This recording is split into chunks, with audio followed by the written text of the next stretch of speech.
Welcome to This Explainer. Okay, fellow educators, let's talk.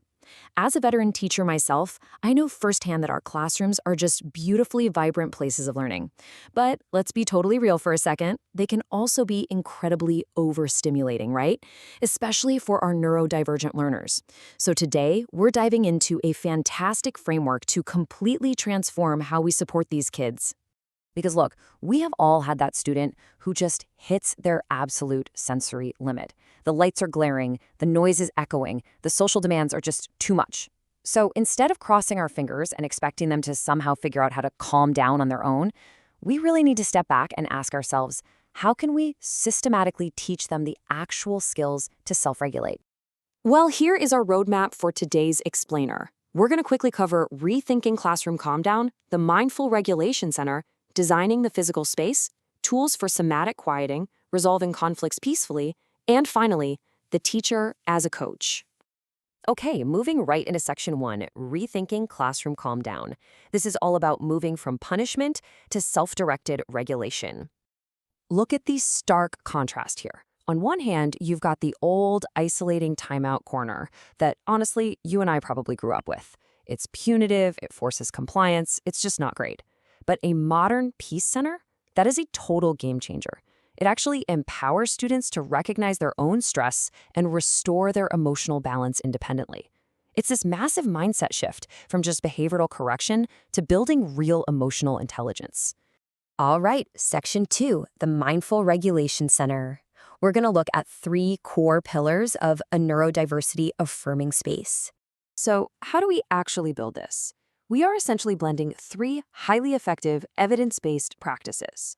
First up, the self-directed piece of Montessori spaces, which really emphasize respect and reflection. Second, somatic quieting. This physically settles the nervous system with body-based tools. And third, ABA-informed supports, which gives us that predictable structure and those clear routines we desperately need. Brought together, these form one robust, student-directed support system. Moving on to section 3, designing the physical space.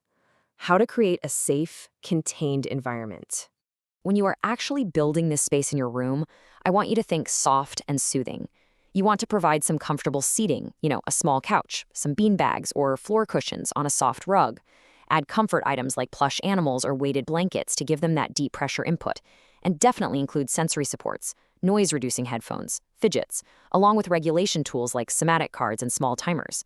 The goal is for it to feel physically secure, but absolutely not visually cluttered. Now, a quick warning here, while options are great, too many can actually create way more stress. So limit the objects to avoid overstimulation. And please swap out those harsh fluorescent ceiling bulbs. We all know they aren't doing anyone's sensory system any favors. Use soft warm lamps or natural light instead. Keep this space slightly tucked away from the main area, but definitely still where you can supervise it. And make sure all your visual supports are posted right at their eye level. Okay, section 4, tools for somatic quieting. This is all about addressing the body before the brain. Let's quickly define what we mean here. Somatic quieting refers to body-based regulation tools. Think intentional breathing, grounding techniques, things used to physically settle the nervous system and restore calm. This is absolutely essential in our classrooms because it takes this abstract idea of regulation and turns it into a teachable, repeatable, and very concrete sequence for our neurodivergent learners. I really want to anchor our thinking on this one crucial point. The body must be calmed first before a student can engage in any kind of cognitive reasoning or reflection. Think about it. When a kid is dysregulated, their nervous system is literally in overdrive. We absolutely cannot expect them to use cognitive reasoning, follow our complex directions, or calmly talk about their feelings until their bodies physically feel safe. It's just not going to happen. So how do we calm the body?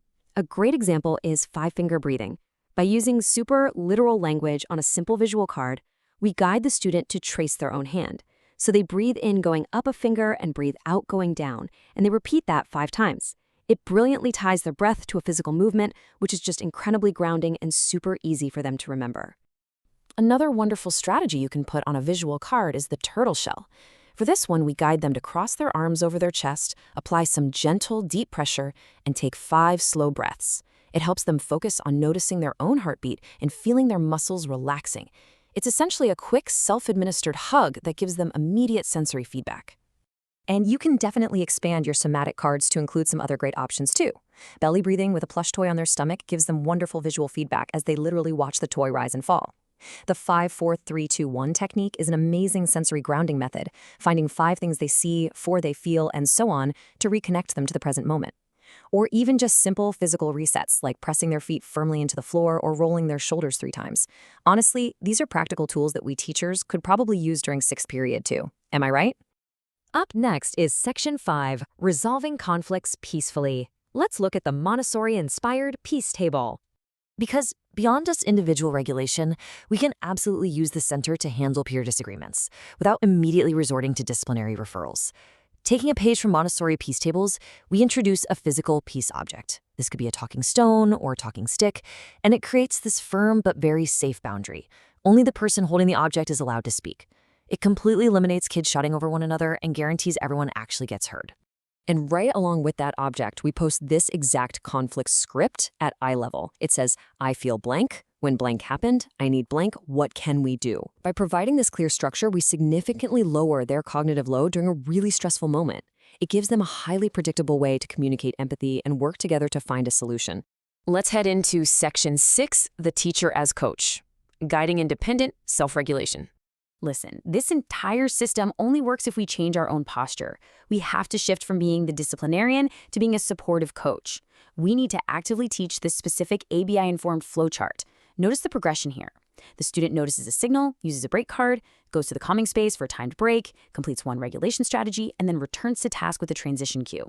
If we make this routine visible and predictable, students can eventually cycle through these steps completely on their own. But to roll this out successfully, timing is literally everything. New regulation skills are impossible to learn when a child is already in distress. So teach this space during calm times and introduce just 3 to 5 approved strategies initially so you don't overwhelm them. Make sure you model the tools yourself first, practice with role play so it becomes automatic, and always provide positive reinforcement for their self-advocacy and smooth reentry. We also have to actively reframe how we speak to our students. Let's make a pact right now to stop telling dysregulated kids to just calm down. Because let's be honest, has that ever actually worked? Instead, try asking, what is your body telling you? Or what regulation tool would help? We are prompting them to check in with themselves and choose a tool, which fosters real, lasting independence. Ultimately, this is the most vital message we can give our classes. This space is here to help you feel better, not get in trouble. When our students truly believe that, the center becomes a genuinely emotionally safe space. It's chosen by the student, designed for self-regulation, rather than a place of behavioral correction or shame. If we set this up right, we are giving our students an emotional classroom library. A well-built, calming space becomes a literacy space for the nervous system. It is a place to learn the lifelong skill of restoring their own well-being. So my fellow teachers, I'll leave you with this question. What regulation tool will you implement in your classroom tomorrow?